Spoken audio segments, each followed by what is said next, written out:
Yes news में आप सभी दर्शकों का स्वागत है। मैं आपके साथ इलियास बड़ेघर। आइए देखते हैं आज की खबर क्या कहती है।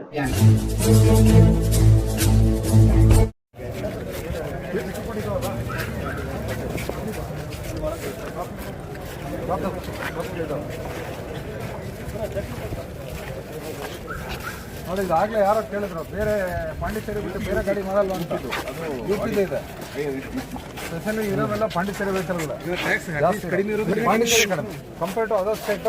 ಪಾಂಡಿಚೇರಿ ಕಡಿಮೆ, ಅದರಿಂದ ಪಾಂಡಿಚೇರಿಗೆ ಹೋಗ್ತಾರೆ. ನೋಡಿ, ಪಾಂಡಿಚೇರಿ ಜವಾಬ್ದಾರಿ ಕಡೆ ಹೇಳ್ಬೇಕಿದ್ರೆ ಸರ್ಕಾರದ ತಪ್ಪು. ಸರ್ಕಾರ ರೇಟ್ ಕಡಿಮೆ ಮಾಡಿದ್ರೆ ನಾವೇ ಹೋಗ್ತೀವಿ ಹೊರಗೆ. ಇದನ್ನ ದಯವಿಟ್ಟು ನೋಡಿ, ಯು ಕೆನಾಟ್ ಆನ್ಸರ್ ಇಟ್. ತಪ್ಪಲ್ಲ. ಸರ್ಕಾರದ ಅಭಿವೃದ್ಧಿ ದೃಷ್ಟಿಯಿಂದ ತೆರಿಗೆನ ಹಾಕಿರೋದು ಬಿಟ್ಟರೆ ಉದ್ದೇಶ ಬೇರೆ. ಯೂನಿಫಾರ್ಮಿಟಿ ಇಲ್ಲ ಅಂತ ಒಂದು ಕಡೆಯಲ್ಲಿ ಲೈವಲ್ಲಿ ಇದೆ, ನಾನು ಮಾತಾಡ್ತಾ ಇದ್ದೆ. ಹಿಂದೆ ಬರ್ರಿ. ಓಕೆ, 20% ಪೆನಲ್ಟಿ ಅಲ್ದಲ್ಲ, ಪೆನಲ್ಟಿನೂ ಕೂಡ ನಾವು ಕಟ್ಸ್ಕೊಳ್ತೀವಿ. ಅದಕ್ಕೆ ಅನ್ನೆಸೆಸರಿ ಇವತ್ತು ಹೊರೆ ಆಗ್ತಾ ಇದೆ. ಅವ್ರಿಗೆ 20% ಕೂಡ ಪೆನಲ್ಟಿ ಕೂಡ ಇದಕ್ಕೆ ದಂಡ ಆ್ಯಡ್ ಆಗುತ್ತೆ. ಕಟ್ಟಿದ್ರೆ ಅವರಿಗೆ ದುಡ್ಡು ಉಳಿತಾಯ ಆಗುತ್ತೆ. ಯಾಕೆ ಇಲ್ಲಿಗೂ ದುಡ್ಡು ಹೋಗಿರುತ್ತೆ, ಇಲ್ಲೂ ಕಟ್ಟಬೇಕು. ಈಗ ಎರಡು ಕಡೆ ಮತ್ತೆ ಪಾಂಡಿಚೇರಿಗೆ ಹೋಗಿ ಮತ್ತೆ ಅಲ್ಲಿ ರಿಫಂಡ್ ತೊಗೋಬೇಕು. ಅವ್ರಿಗೆ ಎಷ್ಟು ಜನ ಗೊತ್ತಿದೆಯೋ ಗೊತ್ತಿಲ್ವೋ, ಮತ್ತೆ ತೊಗೊಳ್ತಾರ ಇಲ್ಲ, ಕೆಲವು ತೊಗೊಳಲ್ಲ. ಈಗ ಕಟ್ಟಿದ್ದು ಅವ್ರ ಗಾಡಿ ಬಿಡಿಸ್ಕೊಂಡು ಹೋಗಲೇಬೇಕು. ಅವಾಗ ಏನು ಮಾಡ್ತಾರೆ, ಇಲ್ಲಿ ಕಟ್ಬಿಟ್ಟು ಬಿಡಪ್ಪ ಹೋಗ್ಲಿ ಅಂತೇಳಿ ಅವ್ರಿಗೆ ಸುಮ್ಮನೆ ಅನ್ಯಾಯವಾಗೂ ಅವ್ರಿಗೆ ತೊಂದರೆ ಲಾಸ್ ಆಗ್ತದೆ. ಆ ದೃಷ್ಟಿಯಿಂದ ತಮ್ಮ ಮಾಧ್ಯಮಗಳ ಮುಖಾಂತರ ತಾವೇನಾದರೂ ಪ್ರಚಾರ ಕೊಟ್ಟರೆ ಅಟ್ಲೀಸ್ಟ್ ಒಂದು ಜನರಿಗೆ ಗೊತ್ತಾಗುತ್ತೆ ಅಂತ ನಮ್ಮ ಉದ್ದೇಶದಿಂದ ನಾನು ಇವತ್ತು ನಾನು ಆಗಲೇ ಹೇಳಿದ್ದೆ. ಅದೊಂದು ಸ್ವಲ್ಪ ನೀವು ಗ್ರಾಮೀಣ ಮಟ್ಟದಲ್ಲಿ ಲೈಸೆನ್ಸ್ಗೋಸ್ಕರ ಸಾರ್ವಜನಿಕರಿಗೆ ಮತ್ತು ಕೆಲವರು ಎಲ್ಲರಿಗೆ ಗೊತ್ತಿರಲ್ಲ. ಪ್ರಜ್ಞಾವಂತರು, ನಾವು ಶಾಲೆ ಕಲ್ತವ್ರು, ಕೆಲವೊಬ್ರು ಗೊತ್ತಿಲ್ಲದೆ ಇರ್ತಕ್ಕಂಥವ್ರು ಇದ್ದಾರೆ. ತೋಟದ ಮನೆಗಳು ಇರ್ತವೆ, ಅವರಿಗೆ 2 ವೀಲರು ಟ್ರ್ಯಾಕ್ಟರು ತೊಗೊಂಡು ಹೋಗ್ತಾರೆ. ಅಂಥವ್ರಿಗೆ ಲೈಸೆನ್ಸ್ ಕೂಡ ಮಾಡೋದ್ರ ಮೂಲಕ ಖಂಡಿತವಾಗ್ಲೂ ಅದ್ರ ಬಗ್ಗೆ ಒಂದು ಅವೇರ್ನೆಸ್ ಇದೆ. ಖಂಡಿತವಾಗ್ಲೂ ಈಗಾಗಲೇ ಕ್ಯಾಂಪ್ಗಳಿದೆ. ಉದ್ದೇಶ ಇರೋದು ಅದನ್ನೇ, ಜನರಿಗೆ ನಮಗೆ ನೀವು ಇನ್ವೈಟೇ ಮಾಡಲ್ಲ ಸರ್. ನೀವು ಈ ಒಂದು ಕರಿಬೇಕು, ನಾವು ಪ್ರಚಾರ ಮಾಡೋದು ತಪ್ಪೇನಿದೆ ಹೇಳಿ?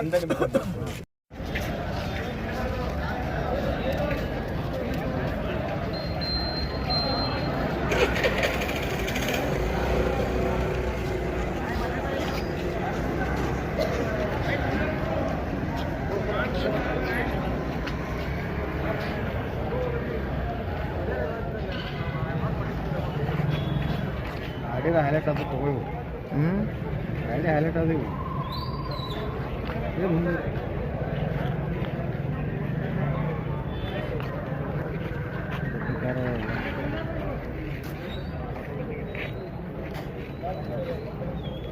ಇವತ್ತು ಬೆಳಗಾವಿ ಮತ್ತು ಕಲಬುರಗಿ ವಿಭಾಗದ ವ್ಯಾಪ್ತಿ ಅಂದರೆ ಡಿವಿಷನ್ ವ್ಯಾಪ್ತಿಯಲ್ಲಿ ಏನೇನು ಆರ್ ಟಿ ಒ ಆಫೀಸ್ಗಳು ಬರುತ್ತೆ, ಆರ್ ಟಿ ಒ ಆಫೀಸ್ ವ್ಯಾಪ್ತಿಯಲ್ಲಿ ನಾನು ಇವತ್ತು ಜಾಯಿಂಟ್ ಸ್ಕ್ವಾಡ್ ಅಂತೇಳಿ ಇವತ್ತು ನಾವು ಮೋಟರ್ ವೆಹಿಕಲ್ ಒಂದು ಜೀಪಿಗೆ 2 ಜನ ಮೋಟರ್ ವೆಹಿಕಲ್ ಇನ್ಸ್ಪೆಕ್ಟರ್ನಂತೆ ಒಂದೊಂದು ಆಫೀಸಲ್ಲಿ 4-5 ಟೀಮ್ ಮಾಡಿ ಎಲ್ಲ ಕಡೆನೂ ನಾವು ತನಿಖೆ ಯಾವುದನ್ನು ಮೋಟರ್ ವೆಹಿಕಲ್ಗಳನ್ನ ಚೆಕಿಂಗ್ ಮಾಡೋದಕ್ಕೆ ನಾವು ಇವತ್ತೊಂದು ಕಾರ್ಯತಂಡನ ಹಾಕಿದ್ದೀನಿ. ಅದರಂತೆ ಈಗ ನಿನ್ನೆ ಮಾಡಿದ ಪ್ರಕಾರ ಅದರಲ್ಲಿ ಸ್ಪೆಷಲಿ ನಾವೇನು ಇವತ್ತು ತನಿಖೆ ಮಾಡಿದ್ದು ಇದರಲ್ಲಿ ಪಾಂಡಿಚೇರಿ ವೆಹಿಕಲ್ಗಳು ಪಾಂಡಿಚೇರಿಯಲ್ಲಿ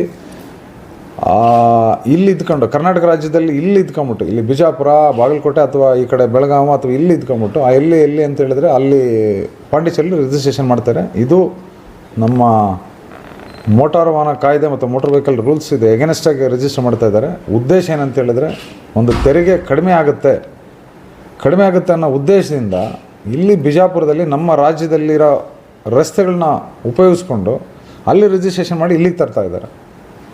ಇದು ನಮ್ಮ ಕರ್ನಾಟಕ ರಾಜ್ಯ ಸರ್ಕಾರಕ್ಕೆ ಬೊಕ್ಕಸಕ್ಕೆ ನಮಗೆ ಲಾಸ್ ಆಗ್ತಾಯಿದೆ. ಅದರಿಂದ ನಾವು ಅವುಗಳ ವಾಹನಗಳ ವಿರುದ್ಧ ಸ್ಪೆಷಲಿ ಪಾಂಡಿಚೇರಿ ವೆಹಿಕಲ್ಗಳು, ಪಾಂಡಿಚೇರಿ ಅಂತಲ್ಲ, ಅದರ್ ಸ್ಟೇಟ್ಗಿಂದ ಯಾವುದೇ ಆಗಲಿ, ಈ ಕಡೆ ಸುತ್ತಮುತ್ತ ಆಂಧ್ರ ಆಗಲಿ ಅಥವಾ ಈ ಕಡೆ ತಮಿಳ್ನಾಡು ಆಗಲಿ, ಮಹಾರಾಷ್ಟ್ರ ಆಗಲಿ ಅಥವಾ ಬೇರೆ ಒರಿಸ್ಸಾ ಆಗಲಿ ಅಥವಾ ಬೇರೆ ಯಾವುದೇ ಸ್ಟೇಟಲ್ಲಾಗಲಿ, ಅವ್ರು ಯಾವುದೇ ಕಾರಣಕ್ಕೂ ರಿಜಿಸ್ಟರ್ ಮಾಡಿ ಇಲ್ಲಿ ವಾಸ ಮಾಡತಕ್ಕಂಥವ್ರು ಬೇರೆ ರಾಜ್ಯದಲ್ಲಿ ರಿಜಿಸ್ಟ್ರೇಷನ್ ಮಾಡಿಸೋದಕ್ಕೆ ನಮ್ಮ ಕಾನೂನಲ್ಲಿ ಅವಕಾಶ ಇಲ್ಲ. ಆದ್ದರಿಂದ ನಾವು ಸಾರ್ವಜನಿಕರಿಗೆ ನಾನು ಏನು ವಿನಂತಿ ಮಾಡ್ಕೊಳ್ತೀನಿ ಅಂತೇಳಿ ಹೇಳಿದರೆ, ನಮ್ಮ ಕರ್ನಾಟಕ ರಾಜ್ಯದಲ್ಲಿ ಇರೋರು, ಇಲ್ಲಿ ವಾಸ ಮಾಡ್ತಿರೋರು, ಇಲ್ಲಿ ರಸ್ತೆನ ಉಪಯೋಗಿಸ್ತಿರೋರು, ನಮ್ಮ ಕರ್ನಾಟಕ ರಾಜ್ಯ ಸರ್ಕಾರದ ಏನು ನಮ್ಮ ತೆರಿಗೆ ಏನಿದೆ, ತೆರಿಗೆನ ಪಾಲಿಸ್ಕೊಂಡು ತಾವುಗಳು ಇಲ್ಲೇ ಚಲಾವಣೆ ಮಾಡ್ಬೋದು. ಅಂಥ ವಾಹನಗಳ ವಿರುದ್ಧ ನಾವು ಯಾವುದೇ ಕ್ರಮ ಕೈಗೊಳ್ಳಲ್ಲ. ಅದರ್ ದೆನ್ ಅಫೆನ್ಸಸ್ ಬಿಟ್ಟರೆ, ಈಗ ಲೈಸೆನ್ಸ್ ಇಲ್ದೆಲ್ಲ ಇರ್ಬೋದು, ಅಥವಾ ಇನ್ನೊಂದು ಯೂನಿಫಾರ್ಮ್ ಟ್ರಾನ್ಸ್ಪೋರ್ಟ್ ವೆಹಿಕಲ್ ಆದರೆ ಯೂನಿಫಾರ್ಮ್ ಇಲ್ದೆಲ್ಲ ಇರ್ಬೋದು, ಅಥವಾ ಬೇರೆ ಅದರ್ ಅಫೆನ್ಸಸ್ ಬಿಟ್ಟಲ್ಲದೆ ತೆರಿಗೆ ಬಗ್ಗೆ ಅಂತೂ ಹಾಕಲ್ಲ. ಈಗ ಉದ್ದೇಶ ಏನಂತ ಹೇಳಿದ್ರೆ, ಅಮಾಯಕರು ಇಲ್ಲಿ ಅಲ್ಲೂ ಟ್ಯಾಕ್ಸ್ ಕಟ್ತಾರೆ, ಪಾಂಡಿಚೇರಿಲಿ ಅಥವಾ ತಮಿಳ್ನಾಡಲ್ಲೂ ಕಟ್ತಾರೆ, ಮತ್ತು ನಾವು ಇಲ್ಲಿ ಕೇಸ್ ಹಾಕಿದ್ರೆ ಮತ್ತೆ ಇಲ್ಲೂ ಕೂಡ ಕಟ್ತಾರೆ, ಇಲ್ಲೂ ಕೂಡ ಕಟ್ಟಬೇಕು. ಇದು ಗೊತ್ತಿಲ್ಲದವರಿಗೆ, ಇವತ್ತು ಸಾರ್ವಜನಿಕರಿಗೆ ಇವತ್ತು ಎರಡೆರಡು ಟ್ಯಾಕ್ಸ್ ಕಟ್ಟೋದು ತೊಂದರೆ ಆಗ್ತಾಯಿದೆ. ಅದನ್ನು ಇಲ್ಲಿ ಕಟ್ಟಿ, ಇಲ್ಲಿ ಕಟ್ಟಿದಾದ ಮೇಲೆ ಒಂದು ಸರ್ಟಿಫಿಕೇಟ್ ತೊಗೊಂಡ್ಬಿಟ್ಟು ಆಮೇಲೆ ಇಲ್ಲಿ ಟ್ಯಾಕ್ಸ್ ಕಟ್ಟಿದ ಸರ್ಟಿಫಿಕೇಟ್ ಅಲ್ಲೂ ಕೂಡ ರಿಫಂಡ್ ಮಾಡ್ಬೋದು. ಇದು ಎಷ್ಟು ಜನಕ್ಕೆ ಗೊತ್ತಿದೆಯೋ ಗೊತ್ತಿಲ್ವ. ಅದರಿಂದ ನಮ್ಮ ಏನು ಈಗ ವ್ಯಾಪ್ತಿಲಿ, ಈಗ ಬಿಜಾಪುರ ಆಯಿತು ಅಥವಾ ಬಾಗಲಕೋಟೆ, ಬೇರೆ ಯಾವುದು ನಮ್ಮ ಬೇರೆ ಇತರೆ ಆರ್ ಟಿ ಒ ಆಫೀಸ್ಗಳಲ್ಲೂ ಕೂಡ ಅವರೆಲ್ಲರೂ ಕೂಡ ಗೊತ್ತಿರಲಿಲ್ಲ ಅಂತ ಹೇಳಿದ್ರೆ, ಒಂದು ಆರ್ ಟಿ ಒ ಆಫೀಸಲ್ಲಿ ನಮ್ಮ ಸ್ಟಾಫ್ ಆಗಲಿ ಅಥವಾ ನೇರವಾಗಿ ಖುದ್ದಾಗಿ ಆರ್ ಟಿ ಒನಾಗಲಿ ಕೇಳಿದ್ರೆ ಅದರಿಂದ ಮಾಹಿತಿ ಪಡೆದು ಅವ್ರು ಯಾವುದೇ ಇವತ್ತರ ಅನ್ಯಾಯಕ್ಕೆ ಅಥವಾ ಯಾವುದೇ ಈ ರೀತಿ ಅವ್ರಿಗೆ ಹೆಚ್ಚಿನ ಹೊರೆ ಆಗದಂತೆ ನೋಡ್ಕೊಳ್ಳೋದಾಗಿ ನಾನು ಸಾರ್ವಜನಿಕರಲ್ಲಿ ನನ್ನ ಮನವಿ ಮಾಡ್ಕೊಳ್ತೀನಿ. ನಾನು ಈಗ ನಿನ್ನೆ ಚೆಕಿಂಗ್ ಮಾಡಿದ ಪ್ರಕಾರ ಈ ಬೆಳಗಾವಿ ಡಿವಿಷನ್ ಅಂತಂದರೆ ಬೆಳಗಾವಿ ಡಿವಿಷನ್ ಮತ್ತು ಗುಲ್ಬರ್ಗ ಡಿವಿಷನಲ್ಲಿ ಪಾಂಡಿಚೇರಿ ವೆಹಿಕಲ್ಗಳು 65 ವೆಹಿಕಲ್ಗಳು ವಾಹನಗಳು ಅಂತ ಹೇಳಿದ್ರೆ, ಅದರಲ್ಲಿ ಫಾರ್ಚುನರ್ ಇರ್ಬೋದು, ಕಿಯಾ ಗಾಡಿ ಇರ್ಬೋದು, ಸ್ಕಾರ್ಪಿಯೋ ಇರ್ಬೋದು, ಬೊಲೆರೋ, ಸ್ವಿಫ್ಟ್ ಡಿಸೈರು, XUV 300, ತಾರು, ಕ್ರೆಟಾ, ಈ ಥರ ಗಾಡಿಗಳೆಲ್ಲ ಇದ್ದಾವೆ. ಈ ಥರ ಇದ್ದಾಗ ಅವ್ರಿಗೆ ತೆರಿಗೆ ಉಳಿಯುತ್ತೆ ಅನ್ನೋ ಉದ್ದೇಶದಿಂದ, ಈಗ ನಮ್ಮ ತೆರಿಗೆ ಅಂದರೆ ಪಾಂಡಿಚೇರಿಯಲ್ಲಿ ಏನಿಲ್ಲ ಅಂದರೆ ಒಂದು 40% ಆಗುತ್ತೆ. ನಮಗೆ ಕಂಪೇರ್ ಮಾಡಿದ್ರೆ ಅಲ್ಲಿ ಕಡಿಮೆ, ಕೇಂದ್ರಾಡಳಿತ ಪ್ರದೇಶ ಆಗಿರೋದ್ರಿಂದ ಅಲ್ಲಿ ಕಡಿಮೆ ಆಗಿರೋದ್ರಿಂದ ಹೆಚ್ಚು ಕಡಿಮೆ. ಈಗ ಎಕ್ಸಾಂಪಲ್, ಈಗ ಒಂದು ಫಾರ್ಚುನರ್ಗೆ ನಮಗೆ ಇಲ್ಲಿ ಒಂದು 7.5 ಲಕ್ಷ ಕಟ್ಟಬೇಕಾಗುತ್ತೆ. ಅಲ್ಲಿ ಕಡಿಮೆ ಅಂತಂದ್ರೆ ಒಂದು 40% ಅಂದರೆ ಒಂದು ಅಂದಾಜು ಅವ್ರಿಗೆ ಉಳಿತಾಯ ಏನಿಲ್ಲ ಅಂತಂದರೆ ಒಂದು 2 ಲಕ್ಷದಿಂದ 3 ಲಕ್ಷ ಉಳಿಬೋದು. ಅದರಿಂದ ಆಸೆಗೋಸ್ಕರ ಅಲ್ಲಿ ಹೋಗಿ ರಿಜಿಸ್ಟ್ರೇಷನ್ ಮಾಡಿಸಿ ಇಲ್ಲಿ ನಾವು ತನಿಖೆ ಮಾಡಿದಾಗ ಅವ್ರಿಗೆ ಇಲ್ಲೂ ಕೂಡ ಅದ್ರ ಜೊತೆ ದಂಡನೂ ಬರುತ್ತೆ. ಬರೀ ತೆರಿಗೆ ಕಟ್ಟೋದಲ್ಲದೆ ದಂಡನೂ ಕೂಡ ಕಟ್ಟಬೇಕು. ಆ ಉದ್ದೇಶಕ್ಕೋಸ್ಕರ ದಯವಿಟ್ಟು ನಾನು ಹೇಳ್ತಾ ಇದ್ದೀನಿ, ಯಾವುದೇ ಕಾರಣಕ್ಕೂ ಸಾರ್ವಜನಿಕರು ಯಾವುದೇ ಕಾರಣಕ್ಕೂ ಬೇರೆ ರಾಜ್ಯದಲ್ಲಿ ಇಲ್ಲಿ ವಾಸ ಮಾಡೋಂಥವ್ರು ಬೇರೆ ರಾಜ್ಯದಲ್ಲಿ ಯಾವುದೇ ಕಾರಣಕ್ಕೂ ಅಲ್ಲಿ ರಿಜಿಸ್ಟ್ರೇಷನ್ ಮಾಡ್ಸೋಕ್ಕೆ ಹೋಗ್ಬೇಡಿ. ಇಲ್ಲಿ ಕರ್ನಾಟಕದಲ್ಲಿ ಇಲ್ಲೇ ಇರೋವಂಥವ್ರು, ಇಲ್ಲೇ ಪರ್ಮನೆಂಟಾಗಿ ವಾಸ ಮಾಡೋವಂಥವ್ರು ದಯವಿಟ್ಟು ತಾವುಗಳು ಇಲ್ಲೇ ನಮ್ಮ ಸಂಬಂಧಪಟ್ಟ ಕರ್ನಾಟಕ ರಾಜ್ಯದ ಆರ್ ಟಿ ಒ ಆಫೀಸ್ಗಳಲ್ಲಿ ಇಲ್ಲೇ ಬಂದು ತೆರಿಗೆ ಪಾವತಿಸಿ, ಇಲ್ಲೇ ಕಟ್ಟಿಸಿ, ಇಲ್ಲಿ ಆರಾಮಾಗಿ ಇಲ್ಲಿ ತಾವು ಓಡಿಸ್ಬೋದು. ಒಂದು ನಮ್ಗೆ ಗೊತ್ತಿರೋ ಕ್ಲಾರಿಫೈಯರ್ಸ್, ಸುಪ್ರೀಂ ಕೋರ್ಟ್ ಆದೇಶ ಇದೆ ಸರ್. ಸುಪ್ರೀಂ ಕೋರ್ಟ್ ಯಾರೊಬ್ರು ಹೋದ್ಮೇಲೆ ನೀವು ಒಂದು ರಾಜ್ಯದಲ್ಲಿ ಎಲ್ಲಿ ಪೇಮೆಂಟ್ ಮಾಡಿದ್ರೆ ಅದು ಮುಗಿದೋಯ್ತು, ಅದು ಪೂರ ದೇಶಕ್ಕೆ ಅನ್ವಯ ಆಗುತ್ತೆ. ಒಂದು ರಾಜ್ಯಕ್ಕೆ ಸಪರೇಟ್ ಬೇರೆ ರಾಜ್ಯಕ್ಕೆ ಆಗೋದಿಲ್ಲ. Once it is paid across India ಅನ್ನುವಂತ ಸುಪ್ರೀಂ ಕೋರ್ಟ್ ಆದೇಶ ಇದೆ. ಅದು ಸತ್ಯ ಇದೆ? ಇಲ್ಲ, ಸುಳ್ಳು. ಅದು ಸುಳ್ಳು. ಇದು ತೆರಿಗೆ ಅಂತ ಹೇಳಿದ್ರೆ, ತಮ್ಮ ಹೆಸರು ಏನು ಹೇಳಿದ್ರೆ? ಫಿರೋಜ್ ಅವರೇ, ಇದರಲ್ಲಿ ತೆರಿಗೆ ಇದು ಇನ್ನೂ ಬಂದಿಲ್ಲ. ಅದಿನ್ನೂ ಬಂದಿಲ್ಲ. ಇದು ತೆರಿಗೆ ಆ ರಾಜ್ಯದ ವಿಷಯ. ಇದು ಈಗ ಆಂಧ್ರ ಪ್ರದೇಶದ ಆಂಧ್ರ ಟ್ಯಾಕ್ಸ್ ಬೇರೆ ಇರುತ್ತೆ, ಕರ್ನಾಟಕ ರಾಜ್ಯದ ಕರ್ನಾಟಕ ಟ್ಯಾಕ್ಸ್ ಬೇರೆ ಇರುತ್ತೆ, ತಮಿಳ್ನಾಡು ಟ್ಯಾಕ್ಸ್ ಬರುತ್ತೆ. ಆ ರೀತಿ ಆದೇಶ ಇದ್ದರೆ ದಯವಿಟ್ಟು ಕೊಡಿ. ನನಗಂತೂ ಗೊತ್ತಿಲ್ಲ ಆ ರೀತಿ. ಇಲ್ಲಿವರೆಗೂ ನಾನು ಯಾವುದೇ ರೀತಿ ಜಜ್ಮೆಂಟು ಕೂಡ ನಾನು ನೋಡಿಲ್ಲ. ಅದು ನೀವು ಹೇಳಿದ್ದು ಲಾರಿಗಿದೆ, ಅದು ನ್ಯಾಷನಲ್ ಪರ್ಮಿಟಿಗಿದೆ. ಅದು ಬಿಟ್ಟರೆ ಈ ಒಂದು ಲೈಫ್ ಟೈಮ್ ಟ್ಯಾಕ್ಸ್ ನಮ್ಮ ಏನಿದೆ ನಾನ್ ಟ್ರಾನ್ಸ್ಪೋರ್ಟ್ ವೆಹಿಕಲ್ ಅಂತಂದರೆ ಏನು ನಾವು ಕಾರುಗಳು ಓನ್ಡ್ ವೆಹಿಕಲ್ ಏನಿರುತ್ತೆ ಅದಕ್ಕೋಸ್ಕರ ಯಾವುದೇ ಕಾರಣಕ್ಕೂ ಅದು ಆದೇಶ ನಾನಂತೂ ನೋಡಿಲ್ಲ. ತಾವೇನಾದರೂ ಇದ್ದರೆ ತಾವು ದಯವಿಟ್ಟು ಕೊಡ್ಬೋದು.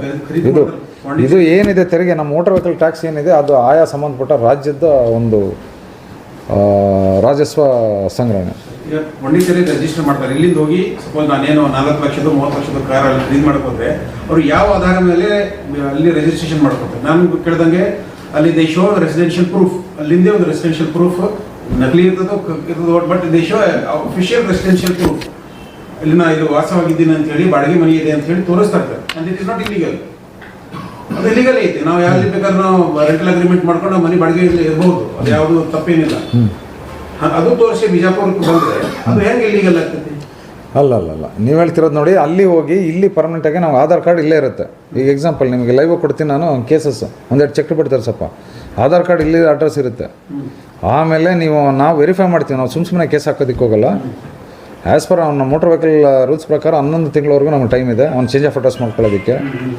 ಅಲ್ಲಿ ಅವನದು ಶೋರೂಮಿಗೆ ನಾವು ವೆರಿಫೈ ಮಾಡೇ ನಾವು ಕೇಸ್ ಹಾಕೋದು, ಸುಮ್ಮನೆ ನಾವು ಕೇಸ್ ಹಾಕೋದಕ್ಕೆ ಹೋಗಲ್ಲ ಅಥವಾ ಹೊರೆನ ಅವ್ರಿಗೆ ತೊಂದರೆ ಕೊಡೋದಕ್ಕೆ ಹೋಗಲ್ಲ. ಅವನ ವೆಹಿಕಲ್ಲು ರಿಪೇರ್ ಇಲ್ಲೇ ಇರುತ್ತೆ, ಇನ್ಸೂರೆನ್ಸ್ ಇಲ್ಲೇ ಪೇ ಮಾಡಿರ್ತಾನೆ ಎವ್ರಿ ಇಯರು, ಇಲ್ಲಿ ಪೇ ಮಾಡಿರ್ತಾನೆ. ಆಮೇಲೆ ಇಲ್ಲೇ ಅವನದು ಆಧಾರ್ ಕಾರ್ಡ್ ಇರುತ್ತೆ, ಲೈಸೆನ್ಸ್ ಕೂಡ ಇಲ್ಲಿದೆ ಅಡ್ರೆಸ್ ಇರುತ್ತೆ. ಆಮೇಲೆ ಶೋರೂಮಲ್ಲಿ ನಾವೇನಾದರೂ ಯಾವುದು ಈಗ ಲೈಕ್ ರಿಪೇರಿಗೆ ಏನಾದರೂ ಅಥವಾ ಹೋದರೆ ಅಥವಾ ಸರ್ವಿಸ್ಗೆ ಹೋದರೆ ಇಲ್ಲಿದೆ ಡಾಕ್ಯುಮೆಂಟ್ ಸಿಕ್ಕುತ್ತೆ. ಇದೆಲ್ಲ ನಾವು ವೆರಿಫೈ ಮಾಡೇ ನಾವು ಮಾಡ್ತೀವಿ. ಸುಮ್ಮನೆ ಅಂತ ನಾವು ಕೇಸ್ ಹಾಕಿ ನಾವು ಯಾರಿಗೂ ತೊಂದರೆ ಕೊಡೋದಕ್ಕೆ ಹೋಗಲ್ಲ. ಹಾಗಿದ್ರೆ ಬೇರೆ ಸ್ಟೇಟ್ ನಾವು ಇಲ್ಲಿ ಬರುತ್ತೆ ಬೇರೆ ಸ್ಟೇಟ್ ಬಂದಾಗ ಅವ್ರ ಪ್ರಾವಿಷನ್ ಇದೆ. ಬೇರೆ ಸ್ಟೇಟ್ ಬಂದಾಗ ತಕ್ಷಣವೇ ಅಂತಲ್ಲ, ಬೇರೆ ಅಲ್ಲಿದ್ದು ಇಲ್ಲಿ ಬೇಕಾದರೆ ಯೂಟಿಲೈಸ್ ಮಾಡ್ಕೋದು ಓನ್ ವೆಹಿಕಲ್. ಟ್ರಾನ್ಸ್ಪೋರ್ಟ್ ವೆಹಿಕಲ್ಗೆ ಅಲೋ ಇಲ್ಲ. ಅದು ನಾನ್ ಟ್ರಾನ್ಸ್ಪೋರ್ಟ್ ಯಾಕಂದರೆ ಕಾರ್ಗಳಿಗೆ ಅಂತಂದರೆ ನಮ್ಗೆ 11 ತಿಂಗಳವರೆಗೂ ಟೈಮ್ ಇದೆ. 11 ತಿಂಗಳಲ್ಲಿ ಅವರು ಇದು ಚೇಂಜ್ ಮಾಡ್ಕೋಬೇಕು. ಹೌದು, change of address Karnataka registration ಮಾಡಿಸ್ಕೊಳ್ಳೇಬೇಕು. ಆ ಟೈಮ್ನಲ್ಲಿ ಸಪ್ರೇಟ್ ಇಲ್ಲಿ ಕರ್ನಾಟಕ ಟ್ಯಾಕ್ಸ್ ತುಂಬಬೇಕು. ಹೌದು, ತುಂಬಲೇಬೇಕು.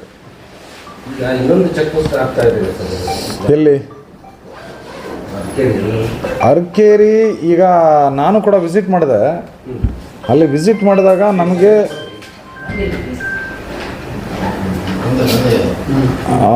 ಅರ್ಕೇರಿಲಿ ಚೆಕ್ ಪೋಸ್ಟ್ ಅಂತಲ್ಲ, ಚೆಕ್ ಪಾಯಿಂಟ್ ಅಂತೇಳಿ. ಯಾಕೆಂತಂದರೆ ನಮಗೆ ರಾಜಸ್ವ ಸೋರಿಕೆ ಆಗ್ತಾಯಿದೆ ಅಲ್ಲಿ. ನಮಗೀಗೇನು ನಾವೀಗ ಆಲ್ರೆಡಿ ಧೂಳ್ಖೇಡ ಮತ್ತು ಏನಿದೆ ಆ ಧೂಳ್ಖೇಡದ ಮುಖಾಂತರ ಜಲ್ಕಿ ಮುಖಾಂತರ ಹೋಗೋಂಥ ಗಾಡಿಗಳು ಕೆಲವೆಲ್ಲ ನಮ್ಮ ಚೆಕ್ ಪೋಸ್ಟ್ ಇರೋದ್ರಿಂದ, ಆಲ್ರೆಡಿ ನಮ್ಮ ಧೂಳ್ಖೇಡ ಚೆಕ್ ಪೋಸ್ಟ್ ಇದೆ ಅಲ್ಲಿರೋದ್ರಿಂದ ಕೆಲವೆಲ್ಲ ಬೈಪಾಸ್ ಆಗಿ ಈ ಕಡೆ ಬರ್ತಾಯಿದ್ದಾರೆ. ನಾನು ಕೂಡ ನೋಡಿದೆ, ಕೆಲವೆಲ್ಲ ತಾವು ಕೂಡ ನೋಡಿರ್ಬೋದು.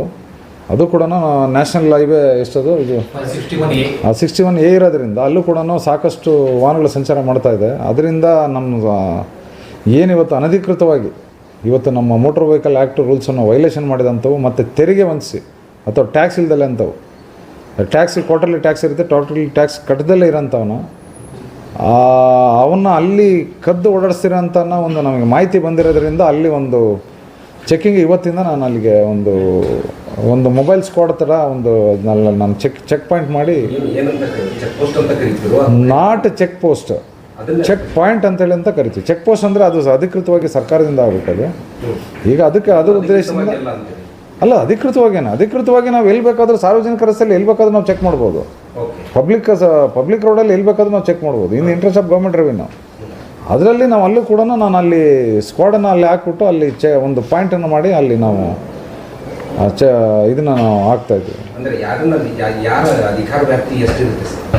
ಅಧಿಕಾರ ವ್ಯಾಪ್ತಿ ಅಂತ ಹೇಳಿದ್ರೆ ಈಗ ನಾನೇ ಡ್ಯೂಟಿ ಹಾಕೋದು, ನಾನು ಡ್ಯೂಟಿ ಹಾಕ್ತೀನಿ ಅಲ್ಲಿದ್ದು ನೋಡ್ಬಿಟ್ಟು ನಮ್ಮ ಸರ್ಕಾರದ ರಾಜಸ್ವ ಸಂಗ್ರಹಣೆ ದೃಷ್ಟಿಯಿಂದ ನಾನು ಹಾಕ್ತೀನಿ. ಅಲ್ಲಿ ವಯಬಲ್ ಇತ್ತು ನಮಗೆ ಖಂಡಿತವಾಗ್ಲು ತೆರಿಗೆ. ಮೋಟರ್ ವೆಹಿಕಲ್ ಟ್ಯಾಕ್ಸ್ ಎಲ್ಲೇ ಆಗಲಿ ಯಾವುದೇ ರೋಡಲ್ಲಾಗಲಿ, ಪಬ್ಲಿಕ್ ರೋಡಲ್ಲಿ ನಾವು ಎಲ್ಲೇ ಹೋಗ್ತಿರ್ ಕೂಡ we have got all the powers. ನಾವು ಯಾವುದೇ ನಾಟ್ ಓನ್ಲಿ ದಟ್ ಪಾಯಿಂಟ್, ನಾವು ಎನಿ ಪಾಯಿಂಟಲ್ಲಿ ಕೂಡ ನಾವು ಇವತ್ತು ಮೋಟರ್ ವೆಹಿಕಲ್ ಟ್ಯಾಕ್ಸ್ ಇಲ್ದಲೆ ಅಥವಾ violation motor vehicle act rules violation. ಹಾಂ ಹೌದು, ನಾಟ್ ಚೆಕ್ ಪೋಸ್ಟ್, ನಾನು ಹೇಳ್ತಾ ಇದ್ದೀನಿ ನಿಮಗೆ ಚೆಕ್ ಪಾಯಿಂಟ್ ಅಂತೇಳಿ ಅಂತ. ಆ ಪಾಯಿಂಟಲ್ಲಿ ನಾನು ಸ್ಕ್ವಾಡನ್ನು ಹಾಕಿಸಿ ನಾನು ಚೆಕ್ ಮಾಡಿಸ್ತಾ ಇದ್ದೀನಿ. ಚೆಕ್ ಪೋಸ್ಟ್ ಅಂದರೆ ಅಧಿಕೃತವಾಗಿ ಅದು ಆದೇಶ ಆಗಬೇಕು ಸರ್ಕಾರದಿಂದ. ಚೆಕ್ ಪೋಸ್ಟ್ ಅಂತೇಳಿ ಹೇಳಿದ್ರೆ ಅಧಿಕೃತವಾಗಿ ಆದೇಶ, ಅದಕ್ಕೆ ಒಂದು ಜಾಗ ತಗೋಬೇಕು ಅಥವಾ ಪರ್ಟಿಕ್ಯುಲರ್ ಅದಕ್ಕೆ ಯಾವುದು ಅಲ್ಲಿಂದ ಒಂದು ಸಾಫ್ಟ್ವೇರ್ ಆಗಲಿ ಅಥವಾ ಮತ್ತು ಒಂದು ಅದಕ್ಕೆ ಇನ್ಫ್ರಾಸ್ಟ್ರಕ್ಚರ್ಗೆ ಏನಿದೆ ಅದು ಗೌರ್ಮೆಂಟಿಂದ ಫಂಡ್ ಎಲ್ಲ ತರಬೇಕು. ಈಗ ಸದ್ಯದ ಪರಿಸ್ಥಿತಿಯಲ್ಲಿ ನಾವು in the interest of government revenue ನಾವು ಅಲ್ಲಿ ಚೆಕ್ ಮಾಡಿಸ್ತೀವಿ. ನಾವು ಎಲ್ಲಿ ಆಲ್ ಓವರ್ ನಿಮ್ಮ ಗಾಡಿನೇ ನೋಡಿರ್ಬೋದು, ಯಾರು ರೋಡಲ್ಲಿ ಒಂದೊಂದು ದಿವಸ ಬೇರೆ ರೋಡಲ್ಲಿ ನಿಂತಿರ್ತಾರೆ. ನಾವು ಇಲ್ಲಿ ಅಂತಲ್ಲ, ನಾವು ಎನಿ ಪಬ್ಲಿಕ್ ರೋಡಲ್ಲಿ ನಾವು ಎಲ್ಲಿ ಬೇಕಾದರೂ ಚೆಕ್ ಮಾಡ್ಬೋದು. ಪಾಂಡಿಚೇರಿ ವಾಹನ ಖರೀದಿ ಮಾಡಬೇಕು ಏನಾದರೂ ಅವೇರ್ನೆಸ್ ಮೂಡಿಸ್ತಾ ಇದ್ರೆ ಇಷ್ಟ ಅಲ್ಲ, ಅವೇರ್ನೆಸ್ ಮೂಡ್ತೀವಿ. ನೋಡಿ, ಇದು ಸಾಮಾನ್ಯವಾಗಿ ಇದೆ. ನಿನ್ನೆ ರೈತರು ಕೇಳಿತಾರ, ತಾವು ಕ್ವಶನ್ ಕೇಳಿದ್ರಿ. ಇದು ಈಗ ನಮಗೇನೋ ಇದ್ರ ಬಗ್ಗೆ ಅವೇರ್ ಇದೆ. ಮೋಟರ್ ವೆಹಿಕಲ್ ಆ್ಯಕ್ಟ್ ರೂಲ್ಸು ಎಲ್ಲ ಸೆಂಟ್ರಲ್ ಮೋಟರ್ ದಯವಿಟ್ಟು ಖರೀದಿ ಮಾಡಿ. ನಾವು ಖರೀದಿ ಮಾಡಬೇಡಿ ಅಂತ ಹೇಳ್ತಾ ಇಲ್ಲ. ಖರೀದಿ ಮಾಡಿದ್ರು ಕೂಡ ಎಲ್ಲಿ ವಾಸಸ್ಥಳ ಇರುತ್ತೆ ದಯವಿಟ್ಟು ಅಲ್ಲಿ ರಿಜಿಸ್ಟ್ರೇಷನ್ ಮಾಡಿಸಿ ಅಂತ ಹೇಳ್ತಾ ಇದ್ವಿ. ಹೌದೌದು, ಖಂಡಿತ. ಗಾಡಿ ಏನು ಬರೋ ಅವಶ್ಯಕತೆ ಇಲ್ಲ. ಈಗ ಆಲ್ರೆಡಿ ನಾವು ಚೇಂಜಸ್ ಮಾಡಿದ್ದೀವಿ ಆಲ್ರೆಡಿ ಶೋರೂಮಲ್ಲೇ. ಅಲ್ಲಿ ಆನ್ಲೈನ್ ಮಾಡಿ ಅಲ್ಲೇ ಇದನ್ನು ಮಾಡಿದ್ರೆ ಇಲ್ಲಿ ಅಪ್ರೂವ್ ಆಗುತ್ತೆ. ಪ್ಲಸ್ ಗಾಡಿ ಈಗ ಬರೋ ಅವಶ್ಯಕತೆ ಇಲ್ಲ. ಈಗ ಆದಷ್ಟು ನಾವು 35 ಸರ್ವಿಸಸ್ನ ನಾವೀಗ ಆನ್ಲೈನ್ ಸರ್ವಿಸಸ್ ಮಾಡಿದ್ದೀವಿ. ಇಲ್ಲಿ ಬರೋಂಥ ಅವಶ್ಯಕತೆನೇ ಇಲ್ಲ. ಈಗ ಎಲ್ಲೆಲ್ಲಾಗಲಿ ಟ್ರಾನ್ಸ್ಫರ್ ಆಫ್ ಓನರ್ಶಿಪ್ ಆಗಲಿ, ಚೇಂಜ್ ಆಫ್ ಅಡ್ರೆಸ್ ಆಗಲಿ, ಒಟ್ಟು ಒಂದು 32 ಸರ್ವಿಸಸ್ ಆ ಲಿಸ್ಟ್ ಇದ್ದರೆ ಅದು ಕೊಟ್ಬಿಡಪ್ಪ. ಅದು ಇದು ಆನ್ಲೈನ್ ಸರ್ವಿಸಸ್ ಬೇಕಾದ್ರೆ ಅದು ಕಳಿಸ್ಬಿಡೋ. ಈಗ no need to take faceless.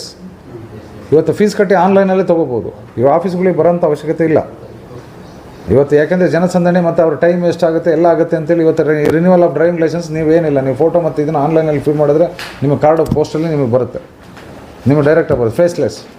32 service ಇನ್ನೂ ಕೂಡ ನಾವು ಮುಂದೆ ಇನ್ನೂ ಸ್ವಲ್ಪ ಆಫೀಸ್ಗಳಿಗೆ ಜನಸಂಪರ್ಕ ಮತ್ತು ಬೇರೆ ಇದರಿಂದ ಈ ಏಜೆಂಟ್ಗಳ ಹಾವಳಿ ಅವನ್ನೆಲ್ಲ ತಪ್ಪಿಸೋದಕ್ಕೋಸ್ಕರ ನಾವು ಇನ್ನೂ ಜನ ಒಂದು ಸೇವೆಗೋಸ್ಕರ ನಾವು ಇನ್ನೂ ನಾವು ಮಾಡ್ತಾಯಿದ್ವಿ. ಈಗ HSRP ತಮ್ಮದು ಸರ್ಕಾರ ಸ್ಟಾರ್ಟ್ ಮಾಡೋದು, ಹೌದು, ನಾವೆಲ್ಲ ಹೆದರ್ಕೊಂಡು ಎಲ್ಲ ಮಾಡ್ಕೊಂಡ್ಬಿಟ್ವಿ.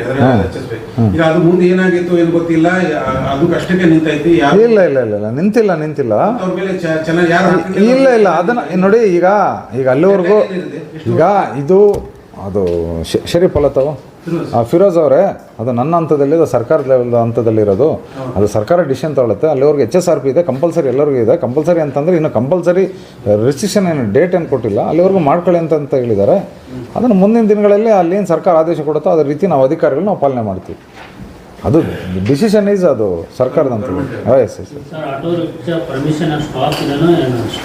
ಆಟೋ ರಿಕ್ಷಾ ಪರ್ಮಿಟ್ ಅದು RTA ಬರುತ್ತೆ. RTAದಲ್ಲಿ DC is a chairman, SP is a member, ನಮ್ಮ RTO ಇಸ್ ಎ ಸೆಕ್ರೆಟರಿ. ಅದೇನಾಗಿದೆ ಅದು ಇದರಲ್ಲಿ ಪರ್ಮಿಟ್ ಏನು ಆಟೋ ಲಿಮಿಟ್ ಏನಾರು ಮಾಡಿದಾರಾ ಇಲ್ಲಿ? ಲಿಮಿಟ್ ಆಗಿದೆ. ಹಾಂ, ಎಷ್ಟಾಗಿದೆ? ನಮ್ಮದು RTAದಲ್ಲಿ ರೆಸ್ಟ್ರಿಕ್ಷನ್ ಮಾಡಿದ್ದಾರೆ ಸರ್. ಹಾಂ, ಟೋಟಲ್ ನಮ್ಮ ಒಟ್ಟು ಎಷ್ಟಾಗಿದೆ? ಎಷ್ಟು ರಿಸ್ಟ್ರಿಕ್ಷನ್ ಮಾಡಿದ್ದಾರೆ? ಸಿಟಿಯಲ್ಲೇ 5,939 ಗಾಡಿ ರಿಜಿಸ್ಟ್ರೇಷನ್ ಆಗಿದೆ ಸರ್. ಅಷ್ಟಕ್ಕೆ ರಿಸ್ಟ್ರಿಕ್ಷನ್ ಆಗಿದೆ. ಈಗ ಏನಾದರೂ ಹೊಸ ಗಾಡಿ ತಗೋಬೇಕಾದ್ರೆ ಅವ್ರು ಕಡ್ಡಾಯವಾಗಿ ಹಳೆ ಪರ್ಮಿಟ್ ಅನ್ನ ರಿಪ್ಲೇಸ್ ಮಾಡಿ ಹೊಸ ಗಾಡಿ ಎಷ್ಟು? 5,000 ಅಂದ್ರೆ ಹಳೆ ಪರ್ಮಿಟ್ ಇಲ್ಲ ನಾನು ಹೇಳ್ತೀನಿ ಕೇಳಿ. ಒಟ್ಟು ಟೋಟಲ್ ನಾನು ಹೇಳ್ತೀನಿ ಬಿಡಿ. ಅದು ಟೋಟಲ್ ಎಷ್ಟಿರೋದು? 5,930ಗೆ RTA ಅಂತೇಳಿ ನಮ್ಮ ಕಾಶಿ ಜುಡಿಷಿಯಲ್ ಒಂದು authority means is DC is a chairman, SP is a member, RTO is a secretary. ಅದರಲ್ಲಿ ಡಿಸಿಷನ್ ತಗೊಂಡಿದ್ದಾರೆ. It depends on this local ಏರಿಯಾಗೋಸ್ಕರ ಎಷ್ಟು 5,939ಗೆ ರಿಸ್ಟ್ರಿಕ್ಷನ್ ಮಾಡಿದ್ದಾರೆ. ಇನ್ನು ಮುಂದೆ ಹೊಸ ಪರ್ಮಿಟ್ಗಳನ್ನ ಕೊಡಲ್ಲ. ಕೊಡ್ಬೇಕಂತ ಅನ್ನೋದ್ರೆ ಮತ್ತೆ RTA ಸಬ್ಜೆಕ್ಟ್ ಹೋಗ್ಬೇಕು. ಅಲ್ಲಿ RTAದಲ್ಲಿ ಡಿಸಿಷನ್ ಆಗ್ಬೋದು. ದಟ್ ಈಸ್ ಯಾವುದು 10,000 ಆಟೋ ಇದ್ದರೆ ಖಂಡಿತವಾಗ್ಲೂ ಅದನ್ನು ನೀವು ಕೇಳಿ ಚೆಕಿಂಗ್ ಮಾಡಿ ಅವು ಏನು ಪರ್ಮಿಟ್ ಇಲ್ಲದಂಥ ವಾಹನಗಳ ವಿರುದ್ಧ ನಾವು ಕ್ರಮ ಕೈಗೊಂಡು ಅವನ ವಾಹನಗಳನ್ನ ಸೀಸ್ ಮಾಡ್ತೀವಿ. ಅದು ಖಂಡಿತವಾಗ್ಲೂ ಈಗ ನೀವು ಈಗ ನೀವು ಹೇಳಿದ್ದು ಈಗ ಗೊತ್ತಾಯ್ತು ನನಗೀಗ. ಈಗ ಗೊತ್ತಾಯ್ತು. ಈಗ ಇಲ್ಲೂ ಸ್ಕ್ವಾಡ್ ಮಾಡಿ ಬೇಕಾದ್ರೆ ನಾವು ಅದ್ರ ಬಗ್ಗೆ ನಾವು ಕ್ರಮ ಕೈಗೊಳ್ತೀವಿ. ಅಲ್ಲ, ಎಲೆಕ್ಟ್ರಿಕಲ್ ಆಟೋಗಳಿಗೆ ಅದು ಸರ್ಕಾರದ ಹಂತದಲ್ಲಿದೆ ಪರ್ಮಿಟ್ಗಳದು. ನಾಟ್ ಎಲೆಕ್ಟ್ರಿಕಲ್ ಅನ್ವಯ ಆಗಲ್ಲ. ಈಗ ಆಲ್ರೆಡಿ ಏನು ಫ್ಯೂಯಲ್ ಬೇಸ್ಡ್ ಏನಿದೆ ಅವಕ್ಕೆ ಮಾತ್ರ ಇದಾಗುತ್ತೆ. ಅದು ಪರ್ಮಿಟ್ ಬೇಕಂತ ತಾವುಗಳು ಹೇಳಿರ್ಬೋದು. ಮೊನ್ನೆನೂ ಕೂಡ ಅದು ಡಿಸ್ಕಷನ್ ಆಗಿದೆ. ಅದು ಸರ್ಕಾರದ ಹಂತದಲ್ಲಿದೆ. ಹಾಂ, ಇಲ್ಲೇ ಬಿಜಾಪುರದಲ್ಲಿ 2 ವೀಲರಲ್ಲಿ ಒಂದು ಬೆಳಗ್ಗೆನೆ ಟ್ರಾಫಿಕ್ ಪೊಲೀಸ್ ಹಿಡಿತಾರೆ, ಜಿಮ್ಮೋರ್ ಹಿಡಿತಾರೆ. ಅದ್ರ ಬಗ್ಗೆ ಒಂದು ಅವೇರ್ನೆಸ್ ಮೂಡಿಸ್ಬೇಕು. ಲೈಸೆನ್ಸ್ ಮಾಡ್ಕೊಡ್ರಿ, ಇನ್ಶೂರೆನ್ಸ್ ಮಾಡಿಸ್ಕೊಡ್ರಿ ಅಂತ ಯಾಕೆ ಮಾಡೋದು? ಅವೇರ್ನೆಸ್ ಅಂತಂದರೆ ನೋಡಿ, ಇರೋ ನಮ್ಮ ಸ್ಟಾಫ್ಗಳಲ್ಲಿ ಬೆಳಗ್ಗೆ ಬರ್ತಿರ್ತಾರೆ, ಕೊಡಿ 500 ರೂಪಾಯಿ. ಎಲ್ಲಿ ಅವೇರ್ನೆಸ್ ಅಂದರೆ ನೋಡಿ, ಇನ್ನೊಂದು ಈಗ ಅವೇರ್ನೆಸ್ಸು ನಾವು ಎಷ್ಟಾಗುತ್ತೋ ನಾವು ಖಂಡಿತವಾಗ್ಲೂ ನಾವು ರೋಡ್ ಸೇಫ್ಟಿ ಟೈಮಲ್ಲೂ ಮಾಡ್ತೀವಿ. ಎಲ್ಲೆಲ್ಲ ಡ್ರೈವಿಂಗ್ ಲೈಸೆನ್ಸಿಗೆ ಬರೋಂಥವ್ರಿಗೂ ನಾವು ಮಾಡ್ತಾಯಿದ್ದೀವಿ. ಮುಂಚೆ ಲರ್ನರ್ ಲೈಸೆನ್ಸಿಗೆ ಬರೋದಕ್ಕಿಂತ ಮುಂಚೆ ನಾವು ಒಂದು LED TV ಹಾಕ್ಬಿಟ್ಟು ನಮ್ಮ ಆಫೀಸ್ ಬಗ್ಗೆ ಮತ್ತು ನಮ್ಮ ಕರ್ತವ್ಯದ ಬಗ್ಗೆ ಮತ್ತು ಮೋಟರ್ ವೆಹಿಕಲ್ ಆ್ಯಕ್ಟ್ ರೂಲ್ಸ್ ಬಗ್ಗೆ ನಾವೆಲ್ಲ ಅವರಿಗೆ ನಾವು ಅವೇರ್ನೆಸ್ ನಾವು ಕೊಡ್ತಾಯಿದ್ವಿ. ಈಗ ಲರ್ನರ್ ಲೈಸೆನ್ಸಿಗೆ ಬರೋಂಥ ಅವಶ್ಯಕತೆ ಇಲ್ಲ. ಈಗ DLಗೆ ಮಾತ್ರ ಟೆಸ್ಟಿಗೆ ಮಾತ್ರ ಬರಬೇಕೀಗ. ಬರೋರಿಗೆ ನಾವು ತಿಳುವಳಿಕೆ ಕೊಡ್ತಾಯಿದ್ದೀವಿ. ನಮ್ಮ ಪ್ರಯತ್ನ ನಾವು ಮಾಡ್ತಾ ಇದ್ದೀವಿ. ಜನಗಳು ಕೂಡ ಆದಷ್ಟು ಗೊತ್ತಿಲ್ಲ ಅಂತ ತಿಳ್ಕೊಬೋದಲ್ಲ. ಈಗ ತಮ್ಮ ಹೆಸರು ಏನು ಹೇಳಿ? ಗೋಪಾಲ್ ಅವರೇ. ಈಗ ನನಗೂ ನನ್ನ ಮೋಟರ್ ವೆಹಿಕಲ್ ಬಗ್ಗೆ ಮಾತ್ರ ನನಗೆ ಇದು ಡಿಪಾರ್ಟ್ಮೆಂಟ್ ಬಗ್ಗೆ ಮಾತ್ರ ಗೊತ್ತು. ಇನ್ನೊಂದು ಡಿಪಾರ್ಟ್ಮೆಂಟಿಗೆ ನಾನು ಒಬ್ಬ ಈಗ ಇಲ್ಲಿ ಆಫೀಸರ್ ನಾನು ಅಲ್ಲಲ್ಲ. ನಾನು ಹೇಳ್ತಾ ಇದ್ದೀನಿ. ಈಗ ಇಲ್ಲಿ ನಾನು ಅಡಿಷನಲ್ ಕಮಿಷನರ್. ನಾನು ಬೇರೆ ಆಫೀಸ್ಗೆ ನನ್ನ ಕೆಲಸನೂ ಬೇರೆ ಆಫೀಸಿಗೆ, ನಾಟ್ ಓನ್ಲಿ ಬರೀ ಇದೊಂದೇ ಆಫೀಸಲ್ಲಿ ಕೆಲಸ ಇರಲ್ಲ. ನನ್ನ ಪರ್ಸನಲ್ ಕೆಲಸ ನಾನು ಅಗ್ರಿಕಲ್ಚರಿಸ್ಟ್ ಮಗನೇ ನಾನು. ನನಗೇನಾದ್ರು ಬೇಕಂದ್ರೆ ರೆವಿನ್ಯೂ ಡಿಪಾರ್ಟ್ಮೆಂಟ್ಗೆ ಹೋಗ್ಬೇಕು, ಆರ್ಟಿಕಲ್ಚರ್ಗೆ ಹೋಗ್ಬೇಕು, ಅಥವಾ ಬೇರೆ ಡಿಪಾರ್ಟ್ಮೆಂಟ್ಗೆ ಹೋದಾಗ ನನಗೆ ಗೊತ್ತಿಲ್ಲ ಅಂದರೆ ನಾನು ಕೇಳಿ ಮಾಡ್ತೀನಲ್ಲ. ಆ ರೀತಿ ಕೇಳ್ಬೋದಲ್ಲ ಬೇರೆಯವರು, ಈ ರೀತಿ ಏನಕ್ಕೆ ಮಾಡ್ಬೋದು ಅಂತ ಅದನ್ನು ಇನ್ಫಾರ್ಮೇಷನ್ ಕೊಡ್ತಾರಲ್ಲ. ಪ್ರಶ್ನೆ ಏನಂತ, ಈ ಭಾಗದಲ್ಲಿ ಗ್ರಾಮೀಣ ಮಟ್ಟದಲ್ಲಿ ವಾಹನ ಸಾರಿಗೆಯನ್ನು ಓಡಿಸ್ತಾ ಇದ್ದಾರಲ್ಲ ಟೂ ವೀಲರ್ ಮನುಷ್ಯ ಕಂಪ್ಲೀಟ್ ಮಾಡೋದು ಅವರಿಗೆ ಲೈಸೆನ್ಸ್ ಕುರಿತಾಗಿ ಅವೇರ್ನೆಸ್ ಇಲ್ಲ. ಏನ್ ನಡೀತಿತ್ತವೋ ಅನ್ನೋ ಮನೋಭಾವನೆ ಬೆಳೆಸ್ಕೊಂಡಿದ್ದಾರೆ. ಈ ಮನೋಭಾವನೆಯನ್ನ ಹೋಗಲಾಡಿಸಲು ನೀವು ಏನೇನು ಕ್ರಮ ತೆಗೆದುಕೊಂಡಿದ್ದೀರಿ ನಿಮ್ಮ ಇಲಾಖೆಯಿಂದ, ಅವರಿಗೆ ಲೈಸೆನ್ಸ್ ಅನ್ನ ಹೆಂಗ್ ಪಡ್ಕೋಬೇಕು, ಯಾವ ರೀತಿ ಪಡ್ಕೋಬೇಕು, ಎಲ್ಲಿ ಭೇಟಿ ಆಗ್ಬೇಕಂತ ತಿಳಿಸ್ಬೇಕಾದ್ರೆ ನೀವು ಅಲ್ಲ, ಖಂಡಿತವಾಗ್ಲ ಬೋರ್ಡ್ ಇದೆ, ನಮ್ಮ ಆಫೀಸ್ಗಳಲ್ಲಿ ಬೋರ್ಡ್ ಇದೆ.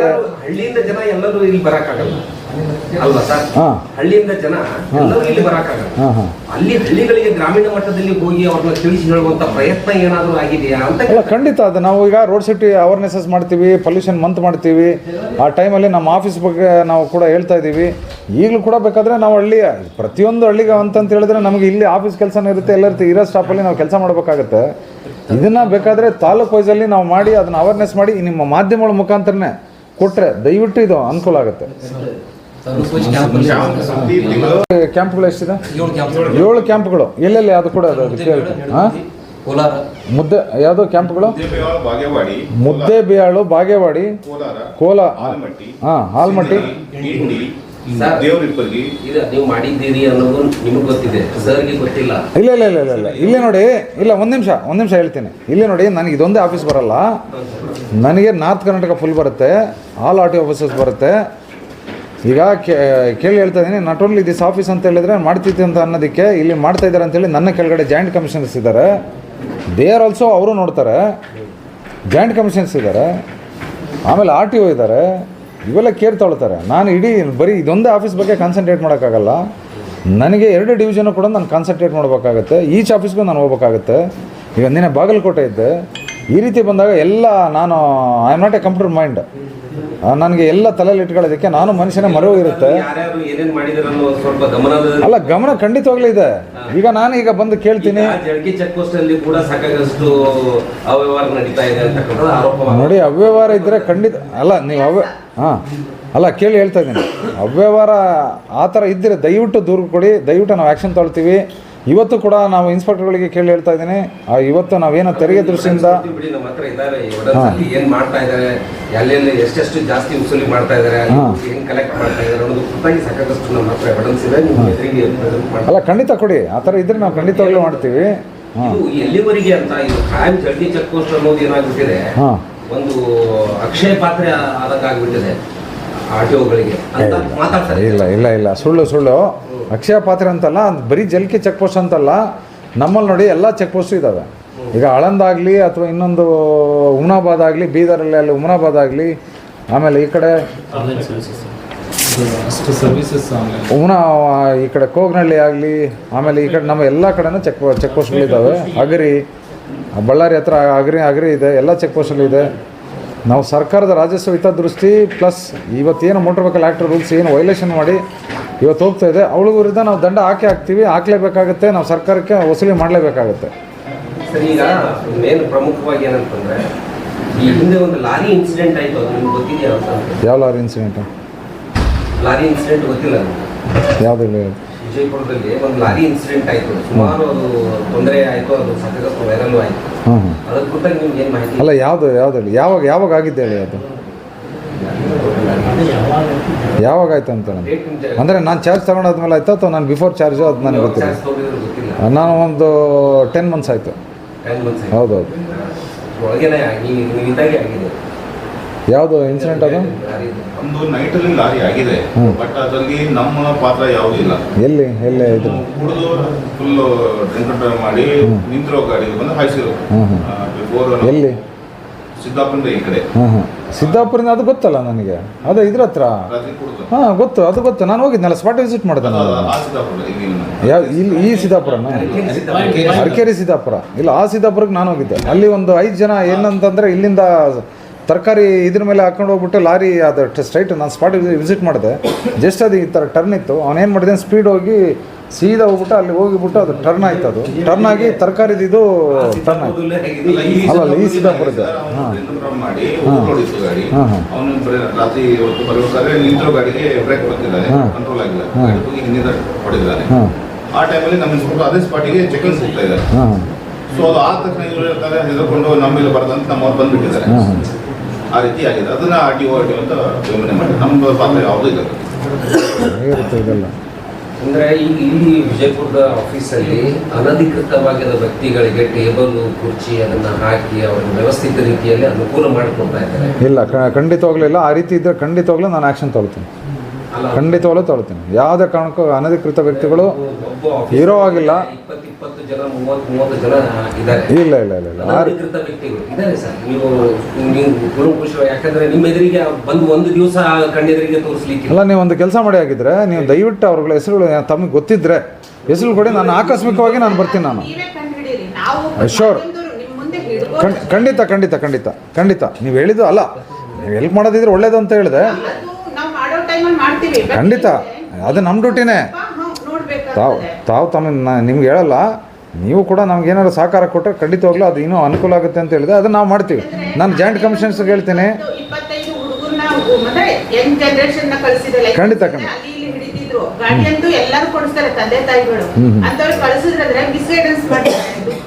ಇಲ್ಲ ಇಲ್ಲ ಇಲ್ಲ ಗೊತ್ತಿರಲ್ಲ ಏನನ್ನೋದು ಜೀವನ. ಈಗ ನಮ್ಮಂತವ್ರಿಗೆ ಅನುಭವ ಆಗಿರ್ತದೆ, ನಮ್ಗೆ ಗೊತ್ತಿರ್ತದೆ ಏನ್ ಮಾಡಿದ್ರೆ ಹೆಂಗೆ ಅಂತ. ಏನ್ ಗೊತ್ತಿರ್ತದೆ ಅವ್ರು ಬಂದ್ಬಿಡ್ತಾರೆ ಎದರ್ಕೊಂಡು. ಹಂಗಾಗಿ ನಾನೇ 25 ಸರ್ ಹತ್ರನೂ ಬಂದು ರಿಕ್ವೆಸ್ಟ್ ಮಾಡ್ಕೊಂಡು ಹುಡುಗರು ಮಾಡ್ಕೊಟ್ಟಿದ್ದೀನಿ. ಪೊಲೀಸರು ಹಿಡಿತಾರೆ ಎಕ್ಸಾಮ್ ಹೋಗೋತ್ತಿಗೆ ಎಲ್ಲರೂ ಗಾಡಿ ಕೊಡಿಸ್ತಾರೆ ಮಕ್ಕಳಿಗೆ 18 ಆಯ್ತು ಅಂದ್ರೆ. ಹಂಗಾಗಿ ಇಲ್ಲಿ ಬಂದಾಗ ಬರೀ ಮಿಸ್ಗೈಡೆನ್ಸ್. ಯಾರು ಈಗ ಇಲ್ಲಿ ಪಬ್ಲಿಕ್ ರಿಲೇಷನ್ ಆಫೀಸರ್ ಅಂತೇಳಿ ಇದ್ದಾರೆ, ಅಥವಾ ನೇರವಾಗಿ ಖುದ್ದಾಗಿ ಆರ್ ಟಿ ಒನ ಬಂದು ತಾವು ಕೇಳ್ಬೋದು. ಒಂದು ವೇಳೆ ಏನಾದರೂ ಆರ್ ಟಿ ಒನು ಕೂಡ ರೆಸ್ಪಾಂಡ್ ಮಾಡಲಿಲ್ಲ ಅಂದ್ರೆ ಖಂಡಿತವಾಗ್ಲೂ ನಾವು ಆ್ಯಕ್ಷನ್ ತಗೊಳ್ತೀವಿ. ಈಗ ನಿಮ್ಮ ಆಫೀಸರ್ ಮುಂದ್ಗಡೆ ಕುಂತಿರ್ತಾರೆ ಕೆಳಗಡೆ ಸರ್, ಇಲ್ಲ ನಿಮ್ಮ ಆಫೀಸರ್ ಇಲ್ಲೇ ಕೆಳಗಡೆ ಮುಂದ್ಗಡೆ ಕುಂತಿರ್ತಾರೆ. ಟ್ರೈಲಿಂಗ್ಗೆ 2 ವೀಲರ್ 4 ವೀಲರ್ ಟ್ರೈಲ್ ತೋರಿಸ್ತಿರ್ತಾರಲ್ಲ ಲೈಸೆನ್ಸ್ದವರು, ಅದಕ್ಕೆ 300-500 ರೂಪಾಯಿ ಚಾರ್ಜ್ ಮಾಡ್ತಾರೆ. ಯಾಕೆ? ಎಲ್ಲಿ ಯಾರು ಚಾರ್ಜ್ ಮಾಡ್ತಾರೆ? ಇಲ್ಲೇ ಸರ್ ಕೆಳಗಡೆ ಅವರು 2 ವೀಲರ್ ಟ್ರೈಲ್ ತೋರ್ಬೇಕಾದ್ರೆ 300 ರೂಪಾಯಿ ಏಜೆಂಟ್ ಹೇಳ್ತಾರೆ, 300 ರೂಪಾಯಿ ಕೊಡಿಸ್ತಾರೆ ಅಂತ ಹೇಳಿ. ಎಲ್ಲ ಏಜೆಂಟ್ ಕೈಯಾಗೆ ಇರುತ್ತೆ, ಪೇಪರ್ಸ್ ಎಲ್ಲ ಇದೆ. ಏನಪ್ಪ ಆ ರೀತಿ ಆಗ್ತಿದೆ?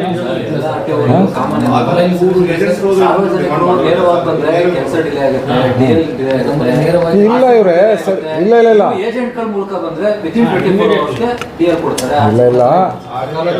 ಇಲ್ಲ ಇಲ್ಲ ಇಲ್ಲಿ ಕೇಳಿ ಹೇಳ್ತಾ ಇದ್ದೀನಿ. ಸರ್ವಿಸಸ್ ಗ್ಯಾರಂಟೀಸ್ ಆ್ಯಕ್ಟ್ ಅಂತೇಳಿ ನಮ್ದು ಇದರಲ್ಲೇ ಇದೆ, ನೀವು ಕೂಡ ನೋಡ್ಕೋಬೋದು. ಅದನ್ನು ಡಿಲೇ ಆದರೆ ಖಂಡಿತವಾಗ್ಲೂ ನಾವು ಆ್ಯಕ್ಷನ್ ತಗೊಳ್ತೀವಿ. ಅಲ್ಲ ಸರ್, ಬೇಕಾದ್ರೆ 300 ರೂಪಾಯಿ 500 ರೂಪಾಯಿ ಆಗ್ತದೆ. 4 ವೀಲರ್ ಅಂದ್ರೆ 500 ರೂಪಾಯಿ, 2 ವೀಲರ್ ಅಂದ್ರೆ ಯಾವ್ದು ತಗೊಳ್ತಾ ಇರೋದು? ಟ್ರೈಲ್ ತೋರಿಸ್ಬೇಕಾಗಿ 2 ವೀಲರ್ ಬೇರೆ ಬೇರೆನೇ ಇರುತ್ತೆ. ದಯವಿಟ್ಟು ಇನ್ನೊಂದು ಹೇಳ್ತಾ ಇದ್ದೀನಿ. ನಮ್ಮ ಮಾಧ್ಯಮಗಳ ಮೂಲಕ ನಾನು ಇನ್ನೊಂದು ಅಲ್ಲಲ್ಲ ಏಜೆಂಟ್ ಮೂಲಕ ಏಜೆಂಟ್ ಅವಶ್ಯಕತೆ ಇದೆ ಇಲ್ಲ, ಅವಶ್ಯಕತೆ ಇಲ್ಲ. ಯಾಕೆ ಹೋದ್ರೆ ಅವಕಾಶ ಅಲ್ಲ, ಅವಶ್ಯಕತೆ ಅಂದರೆ ಇಲ್ಲ ಇಲ್ಲ ರತ್ತೋಡು ಒಂದು ನಿಮಿಷ ಇರಿ. ದಯವಿಟ್ಟು ನೋಡಿ, ಅದರ ಅವಶ್ಯಕತೆ ಇಲ್ಲ. ನಾನು ಜನರಿಗೆ ನಾನು ಏನು ಮನವಿ ಮಾಡ್ಕೊಳ್ತೇನೆ ಅಂತ ಹೇಳಿದ್ರೆ, ನೇರವಾಗಿ ಬಂದು ಕಚೇರಿ ನೇರವಾಗಿ ಬಂದು ಖುದ್ದಾಗಿ ನಾನು ನಂಬರು ಕೊಟ್ಟಿರ್ತೀವಿ. ನಾವು ಇದರಲ್ಲೂ ಕೂಡ ನಾವು ಬೋರ್ಡಲ್ಲೂ ಕೂಡ ಹಾಕ್ಸಿದ್ದೀವಿ, ಎಲ್ಲ ಹಾಕ್ಸಿದ್ದೀವಿ. ನೇರವಾಗಿ ಅವರು ದೂರುಗಳನ್ನ ಕೊಡ್ಬೋದು. ಈಗ ನಮ್ಮ ಜಾಯಿಂಟ್ ಕಮಿಷನ್ಸ್ ಇದ್ದಾರೆ, ಜಾಯಿಂಟ್ ಕಮಿಷನ್ಗೂ ಕೂಡ ದೂರು ಕೊಡ್ಬೋದು. ನೇರವಾಗಿ ಖುದ್ದಾಗಿ ಬಂದು ಸಂಪರ್ಕಿಸಿ ಅಥವಾ ಖುದ್ದಾಗಿ ಆರ್ ಟಿ ಒನೂ ಕೂಡ ಸಂಪರ್ಕಿಸಿ ಅವ್ರವ್ರ ಕೆಲಸ ಮಾಡಿಸ್ಕೋಬೋದು. ದಯವಿಟ್ಟು ಯಾವುದೇ ಕಾರಣಕ್ಕೂ ಮಧ್ಯವರ್ತಿಗಳ ಮುಖಾಂತರ ದಯವಿಟ್ಟು ಹೋಗ್ಬೇಡಿ. ಯಾವುದೇ ಕಾರಣಕ್ಕೂ ಹೋಗೋದು ಬೇಡ, ಅವಶ್ಯಕತೆ ಇಲ್ಲ. ಅಥವಾ ಸಪೋಸ್ ಏನಾದರೂ ನಮ್ಮ ಆಫೀಸರ್ ರೆಸ್ಪಾಂಡ್ ಮಾಡಲಿಲ್ಲ ಅಂತ ಹೇಳಿದ್ರೆ ಇವನ್ ನನ್ನ ಫೋನು ಕೂಡ ನಂಬರ್ ಕೊಟ್ಟಿರ್ತೀನಿ, ನನ್ನ ಆಫೀಸ್ ಅಡ್ರೆಸ್ಸು ಕೂಡ ಇದೆ. ತಾವು ದಯವಿಟ್ಟು ಫೋನ್ ಮಾಡಿದ್ರೆ ಖಂಡಿತವಾಗ್ಲೂ ನಾನು ಇಲ್ಲೇ ಬಂದು ಕೂರ್ತೀನಿ ಮತ್ತು ಇಲ್ಲೇ ನಾನು ಆ್ಯಕ್ಷನ್ ತೊಗೊಳ್ತೀನಿ ಅವ್ರದ್ದು ವಿರುದ್ಧ. ಸಪೋಸ್ ಇದು ನಾವು ಬಂದಿರೋ 2-3 ಬಾರಿ ಡೇಟ್ ಹಾಕಿದ್ರು ಆಗಿಲ್ಲ, ನಿಮ್ಮ ಕಡೆ ಏನಾಗಲ್ಲ? ಯಾವುದು ಇಲ್ಲಿ ಆಫೀಸ್ ಏಜೆಂಟ್ಗಳ ಬಗ್ಗೆ ಎಲ್ಲ ಡೀಟೇಲ್ ಬಗ್ಗೆ ಲೊಕೇಟ್ ಬಂದು ಹೇಳಾದ್ರು. ಅವಾಗಲೇ ಏಜೆಂಟ್ರು 2 ದಿವಸ ಇರಲ್ಲ, ಮತ್ತೆ 3ನೇ ದಿವಸ ಬರ್ತಾರೆ. ಅದು ನೀವು ಡೈಲಿ ಇರ್ತೀರ, ಅದು ಏನು ಇದನ್ನೇ ಆಗಲ್ಲ ಏಜೆಂಟ್. ನೋಡಿ, ಈಗ ಬಂದಿದ್ದಾರೆ ಅಂದರೆ ನಾವುಗಳು ಆಕಸ್ಮಿಕವಾಗಿ ಇದೊಂದೇ ಆಫೀಸ್ ಅಲ್ಲ, ಎಲ್ಲದೂ ಉಸ್ತುವಾರಿ ಮಾಡಬೇಕಾಗುತ್ತೆ, ನಾವು ಎಲ್ಲ ಕಡೆನೂ ಹೋಗ್ಬೇಕಾಗುತ್ತೆ.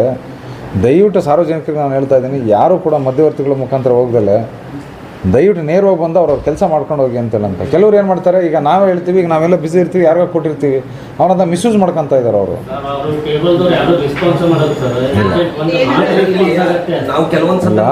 ಈಗ ಮೇಡಮ್ ಅವರೇ ಕೇಳಿ ಹೇಳ್ತಾ ಇದ್ದೀನಿ. ಈಗ ನಾವೇನಂತಂದಾಗ ಸೈನ್ ಮಾಡಿಕೊಟ್ರೆ ಇಲ್ಲಿ ಖುದ್ದಾಗಿ ಬರೋಂಥವಕ್ಕೆ ನಾವು ಕಂಪಲ್ಸರಿ ಖುದ್ದಾಗಿ ಬರಲೇಬೇಕು. ಈಗ DLಗೆ ಅಂತಂದರೆ ಕಂಪಲ್ಸರಿ ಕ್ಯಾಂಡಿಡೇಟ್ ಬರಲೇಬೇಕು. ಕ್ಯಾಂಡಿಡೇಟ್ ಬರಲಿದೆ ಅಂದರೆ ಆ ಥರ ಕೇಸಸ್ ಇದ್ರೆ ಕೊಡಿ. ಬರ್ದಲ್ಲಿ ಇದು ಮಾಡಿದಂಥ ಕೇಸ 100% ನಾವು ಆ್ಯಕ್ಷನ್ ತೊಗೊಳ್ತೀವಿ. ಆ್ಯಕ್ಷನ್ ತೊಗೊಳೋದಕ್ಕೆ ನಾನು ಬರೀತೀನಿ. ಇನ್ನೊಂದು ಅಂತಂದರೆ, ಈಗ ಲೈಕ್ ನಮ್ಮದು ಟ್ರಾನ್ಸ್ಫರ್ ಆಫ್ ಓನರ್ಶಿಪ್ ಆಗಲಿ ಅಥವಾ ಒಂದು ಏನೋ ಚೇಂಜ್ ಆಫ್ ಅಡ್ರೆಸ್ ಆಗಲಿ ಅಥವಾ ನೋ ಅಬ್ಜೆಕ್ಷನ್ ಸರ್ಟಿಫಿಕೇಟ್ ಬೇರೆ ಕೆಲಸಗಳಿಗೆ ಬರೋಂಥ ಅವಶ್ಯಕತೆ ಇಲ್ಲ. ಜಸ್ಟ್ ನಮಗೆ ಪೇಪರ್ ಸಬ್ಮಿಟ್ ಮಾಡಿದ್ರೆ ಸಾಕು. ಪೇಪರ್ ಸಬ್ಮಿಟ್ ಮಾಡಿದ್ರೆ ನಾವು ಕೆಲಸ ಮಾಡ್ಕೊಡ್ತೀವಿ ನಾವು.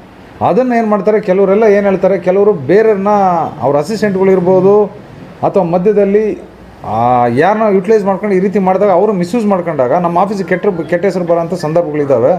ಅದನ್ನು ಒಂದು ಕೂಡ ನಾವು ಬಿಸ್ನೆಸ್ ಥರ ಮಾಡ್ಕೊಂಡು ದಯವಿಟ್ಟು ಯಾರು ಸಾರ್ವಜನಿಕರು ನಾನು ಮನವಿ ಮಾಡ್ತೀನಿ, ಒಂದು 5 ನಿಮಿಷ ಬಂದು ಪೇಪರ್ ಕೊಟ್ಟು ಎಲ್ಲ ಪೇಪರ್ನ ಕರೆಕ್ಷನ್ ಸರಿ ಇದೆ ಅಂತೇಳಿ ಫೀಸು ಮತ್ತು ಎಲ್ಲ ಕಟ್ಟಿ ದಯವಿಟ್ಟು ಅದು ಹೋದರೆ ಈಗ ನೋಡಿ ಟ್ಯಾಕ್ಸು ಕೂಡ ನಮಗೆ ಆಫೀಸಿಗೆ ಬರೋಂಥ ಅವಶ್ಯಕತೆ ಇಲ್ಲ.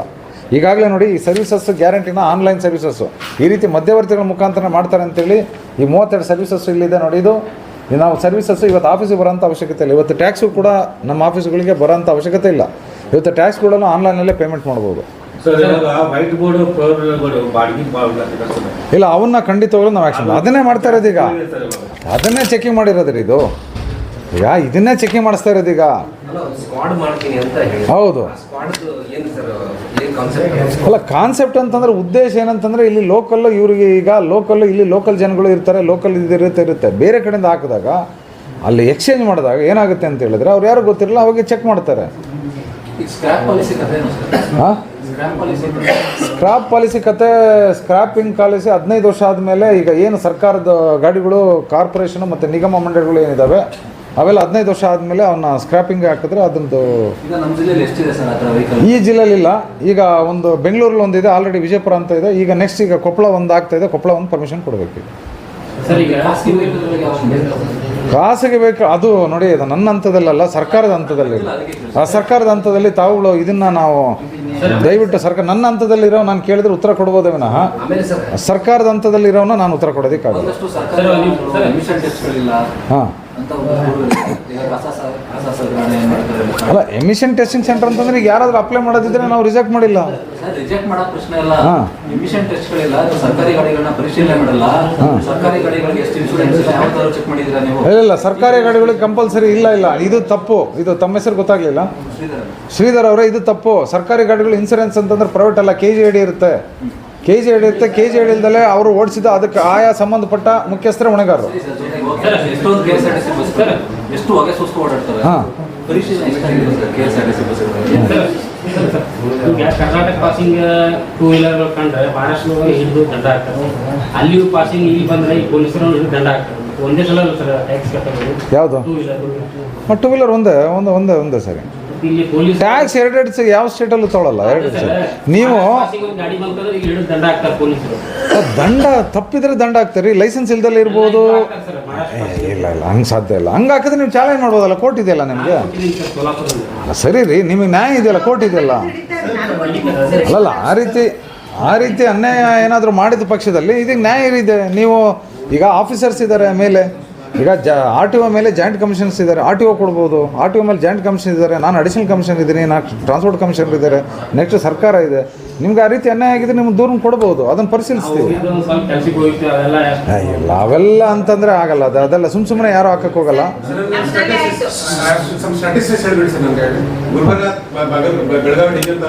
ಹೌದೌದು. ಈ ಡಿವಿಷನ್ ಅಲ್ಲಿ ಹೊರ ರಾಜ್ಯದಲ್ಲಿ ರಿಜಿಸ್ಟರ್ ಆಗಿರುವಂತ ಅಲ್ಲಲ್ಲ, ಹೊರ ರಾಜ್ಯದಲ್ಲಿ ರಿಜಿಸ್ಟರ್ ಆಗಿರೋದು ನಮ್ಮ ಹತ್ರ ಸ್ಟ್ಯಾಟಿಸ್ಟಿಕ್ಸ್ ಫಿಗರ್ ಇರಲ್ಲ. ರನ್ ಆಗ್ತಿರೋದು ನೋಡಿ, ಅಲ್ಲಲ್ಲ, ನಮ್ಮ ಇದರಲ್ಲಿ ಡೇಟಾದಲ್ಲಿ ನಮ್ಮಲ್ಲಿ ರಿಜಿಸ್ಟರ್ ಆಗಿರೋದು ಮಾತ್ರ ಸಿಕ್ಕುತ್ತೆ ವಿನಃ ಹೊರಗಡೆ ಇರೋದು ಸಿಕ್ಕಲ್ಲ. ಇಲ್ಲ, ರಫ್ ಐಡಿಯಾ ನಾನು ಹೇಳೋದಕ್ಕಾಗಲ್ಲ. Even I cannot say target. ಇಲ್ಲ ಫಿರೋಜ್ ಅವರೇ, ಟಾರ್ಗೆಟ್ ಅಂತಲ್ಲ, ಖಂಡಿತವಾಗಿ ಸಿಕ್ಕ ಗಾಡಿಗಳೆಲ್ಲ ನಾವು ಚೆಕ್ ಮಾಡ್ತೀವಿ. ಎಸ್, ಹೌದು, ಸೀಸ್ ಮಾಡಿದ್ವಿ. ಅಲ್ಲ, ರಫ್ ಐಡಿಯಾ ಆ ರೀತಿ ನಮಗಿಲ್ಲ ನೋಡಿ. ರಫ್ ಐಡಿಯಾ ಇದ್ದಿದ್ರೆ ನಾವು ಮನೆ ಹತ್ರನೇ ಕಳಿಸಿ ಮನೆಯಿಂದ ಹೊರಗಡೆ ಬರೋದಕ್ಕೆ ಜೀಪ್ ನಿಲ್ಲಿಸಿ ನಾವು ಚೆಕ್ ಮಾಡಿಸ್ತೀವಿ. ಆ ಥರ ರಫ್ ಐಡಿಯಾ ನಮ್ಗೆ ಹೆಂಗಿರುತ್ತೆ? ರಫ್ ಐಡಿಯಾ ಇರೋಕ್ಕೆ ಸಾಧ್ಯನೇ ಇಲ್ಲ. ಅಲ್ಲ, ಟಾರ್ಗೆಟ್ ಪ್ರಶ್ನೆ ಅಲ್ಲ ಇಲ್ಲಿ. ನಾವು ನೋಡಿ, ಇಲ್ಲಿ ಯಾರಿಗೂ ತೊಂದರೆ ಕೊಡಬೇಕು ಅಥವಾ ಯಾರು ಉದ್ದೇಶ ಅಲ್ಲ. ನಾವು ಟಾರ್ಗೆಟ್ ಪ್ರಶ್ನೆ ಅಲ್ಲ. ನಾವು ಏನು ನಮ್ಮ ರಾಜ್ಯದ ತೆರಿಗೆ ವಂಚಿಸಿ ಇವತ್ತು ಏನು ಹೋಗ್ತಾ ಇದ್ದಾರೆ ಅವ್ರುಗಳಿಗೆ ನಾವು ನಮ್ಮ ಕರ್ನಾಟಕ ರಾಜ್ಯದ ತೆರಿಗೆ ಬರ್ಬೇಕು ಅನ್ನೋದು ವಿನಃ ಅದು ಬಿಟ್ಟು ಅವರಿಗೆ ನಾವು ಪನಿಷ್ಮೆಂಟ್ ಆಗಲಿ ಅಥವಾ ಇನ್ನೊಂದಾಗಲಿ ಅಂತಂತಲ್ಲ. ನಮ್ಮ ರಾಜ್ಯದ ಸರ್ಕಾರದ ರಾಜಸ್ವದ ಹಿತದೃಷ್ಟಿಯಿಂದ ನಾವು ಅವನ್ನ ಚೆಕ್ ಮಾಡಿ ನಾವು ತೆರಿಗೆನ ನಾವು ತುಂಬಿಸ್ತಿದ್ದೀವಿ. ಬಿಟ್ಟರೆ ನಮ್ಮದು ಉದ್ದೇಶ ಅವ್ರಿಗೆ ತೊಂದರೆ ಕೊಡಬೇಕು ಅನ್ನೋ ಉದ್ದೇಶ. ಒಟ್ಟು ಟೋಟಲ್ ಎಲ್ಲ ಸೇರಿ ಬೆಳಗಾವಿ ಎಲ್ಲ ಸೇರಿ ಪರ್ಟಿಕ್ಯುಲರ್ ಪಾಂಡಿಚೇರಿ ವೆಹಿಕಲ್ಗೆ 65. ಇನ್ನು ಅದರ್ ಸ್ಟೇಟಲ್ಲಿ ಬೇರೆ ರಾಜ್ಯದಲ್ಲಿ ಆಗಿರೋ 24 ವೆಹಿಕಲ್ಗಳು ಸೀಸ್ ಆಗಿದೆ ನಿನ್ನೆ. ಬಿಜಾಪುರ ಒಟ್ಟು ಟೋಟಲ್ ಎಷ್ಟಿದೆ? ಬಿಜಾಪುರ ಅಲ್ಲೇ ಮುಂದೆ ಇದೆ, ತಗೊಳ್ಳಿ ನೋಡ್ಬೋದು. ಸೀಲ್ ಮಾಡಿದ್ದೀವಿ. ಇನ್ನು ಹಾಂ ಇಲ್ಲ ಇಲ್ಲ ಇಲ್ಲ ಅಲ್ಲ ಅದೇನೇ ರೀ, ಅದೇ 24 ಅಂತ ಹೇಳಿದ್ನಲ್ಲ ನಿಮಗೆ ಫಿರೋಜ್ ಅವರೇ. ಅಂದರೆ ಅದನ್ನು ಪರ್ಟಿಕ್ಯುಲರ್ ಪಾಂಡಿಚೇರಿ ಆಗ್ತಿರೋದು ಜಾಸ್ತಿ, ಕಡಿಮೆ ಟ್ಯಾಕ್ಸ್ ಅಂತೇಳಿ. ಬೇರೆ ರಾಜ್ಯದಲ್ಲಿ 24 ಗಾಡಿ ಹೇಳಿದ್ನಲ್ಲ. Not only I am targeting only Pondicherry vehicles. Yes ಹೌದೌದು ಹಾಂ, ಅದು 24 ಅದರಲ್ಲಿ ಎಲ್ಲ ಸೇರ್ಕೊಂಡಿದೆ. ಬೇಕಾದ್ರೆ ಅದು ಲೀಸ್ಟ್ ಕೊಡಿ ಅಂದರೆ ಯಾವ ಸ್ಟೇಟ್ ನಾವು ಅಂದ್ರೆ ಅದನ್ನು ಕೊಡ್ತೀನಿ ಬೇಕಾದ್ರೆ. ಅದು ಅಂದರೆ ನಾನು ತೊಗೋಬೇಕು ಈಗ ಎಲ್ಲ ಆಫೀಸ್ಗಳಿಂದ ಕಲೆಕ್ಟ್. ಹಿಂದೆ ಬೆಳಗಾವಿ ಬಿಜಾಪುರ 60 ಬಸ್ ಓಡಾಡ್ತಾ ಇತ್ತು. ಹಾಂ, ಈಗ ಪ್ರೈವೇಟ್ ಅವರು ಸ್ಟೇಜ್ ಕ್ಯಾರೇಜ್ ಅಲ್ಲಿ ಓಡಾಡಿಸ್ತಾ ಇದ್ದಾರೆ. ಮತ್ತೆ ಹಾಂ, ಬೇರೆ ಬೇರೆ ಕಡೆ place. ಎಲ್ಲಿ ಯಾವ್ದ್ರಲ್ಲಿ? ಇಲ್ಲಿಂದ ಬೆಂಗಳೂರಿಗೆ ಹೋಗುವಂತ ಪ್ರತಿಯೊಂದು ಕಡೆನೂ ಸ್ಟಾಪ್ ಮಾಡ್ತಾರೆ. ಹಾಂ ಹಾಂ. ಆಮೇಲೆ ಪರರಾಜ್ಯದ ನೋಂದಣಿ ಇದೆ, ಹಾಂ ಅವ್ರು ಯಾರು ಕೂಡ ಟೆಂಪರರಿ ಪಾಸಿಂಗ್ ಇದು TP ಇದು. ಹಾಂ. ಸೊ ಅಂಥದ್ರ ಮೇಲೆ ಏನು ಆಕ್ಷನ್ ತಗೊಂಡು? ಇಲ್ಲ ಇಲ್ಲ, ಇಲ್ಲಿ ನೋಡಿ ಇನ್ನೊಂದು ಕಾಂಟ್ರಾಕ್ಟ್ ಕ್ಯಾರೇಜ್ ಪರ್ಮಿಟ್ ಅಂತ ಹೇಳಿ ತಗೊಂಡಿರುತ್ತೆ. ಪರ್ಮಿಟ್ ನೋಡಿದ್ರೆ ಗೊತ್ತಾಗುತ್ತೆ. ಅದು ನಮ್ಮ SCAದಲ್ಲಿ ಅಲ್ಲಿ ಕೊಡ್ತಾರೆ, ಅದು ಇಲ್ಲಿ ಕೊಡಲ್ಲ.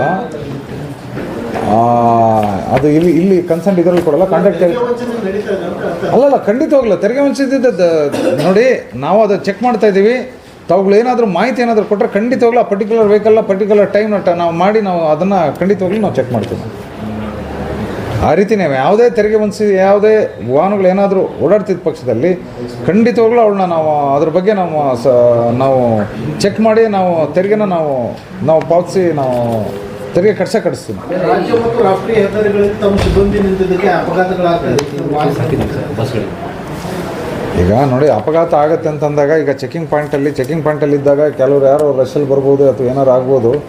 ಆ ಥರ ಮೇಜರ್ ಆ ಥರ ಇದ್ದರೆ ಯಾವುದಾದ್ರೂ ಇದ್ದರೆ ದಯವಿಟ್ಟು ಕೊಡಿ. ಆ ರೀತಿ ಇದ್ದರೆ ನಾವು ಡೈರೆಕ್ಷನ್ ಕೊಟ್ಟಿದ್ದೀವಿ. ಯಾವುದೇ ರೀತಿ ಅಹಿತಕರ ಘಟನೆ ಆಗದಂತೆ, ಯಾವುದೇ ಸಾರ್ವಜನಿಕರಿಗೆ ತೊಂದರೆ ಆಗದಂತೆ ನೀವು ಏನಿವತ್ತು ಮೋಟ್ರ್ ವೆಹಿಕಲ್ ಆ್ಯಕ್ಟ್ ವೈಲೇಷನ್ ಮತ್ತು ರೂಲ್ಸನ್ನು ವೈಲೇಷನ್ ಮಾಡೋಂಥವು ಮತ್ತು ತೆರಿಗೆಯನ್ನು ಏನಿವತ್ತು ಪಾಲಿಸಿದೆ ಇವತ್ತು ಓಡಾಡೋಂಥ ವಾಹನಗಳನ್ನ ನಾವು ಮಾಡಿ ಅಂತ ತನಿಖೆ ಮಾಡಿ ಅಂತ ಡೈರೆಕ್ಷನ್ ಕೊಟ್ಟಿದ್ದೀವಿ. ನಾವು ತೊಂದರೆ ಕೊಡಿ ಅಂತ ಡೈರೆಕ್ಷನ್ ಕೊಟ್ಟಿದ್ದೀವಿ. ವಾಹನಗಳನ್ನ ತಡೆಯೋದಕ್ಕೆ ಅಡ್ಡ ಹಾಕಿರೋದಂತೇಳಿ ಖಾಸಗಿ ವ್ಯಕ್ತಿಗಳ ಬಳಕೆ ಆಗ್ತಾ ಇದೆ. ಅವರು ಡ್ರೆಸ್ಸಲ್ಲಿ ಇರೋದಿಲ್ಲ, ಹಾಂ, ಆಮೇಲೆ ಹೋಮ್ಗಾರ್ಡ್ಗಳು ಇರ್ತಾರೆ, ಮತ್ತೆ ಯಾರು ಇರ್ತಾರೆ. जैसा कि आप सब जानते हैं कि आप सभी का प्यार हमारे साथ कायम है। इसी तरह से हमारे इस चैनल को प्यार करते रहिए और हमारी सारी खबरों को लाइक, शेयर और सब्सक्राइब करना ना भूलिए। हमारा यही मकसद है कि आपको हर खबर जो है जैसा है वैसा ही आपको हम दिखाते रहेंगे, ना किसी का पक्ष लेंगे, ना किसी के विरोध में जाएंगे। हमारे कदम सच के साथ।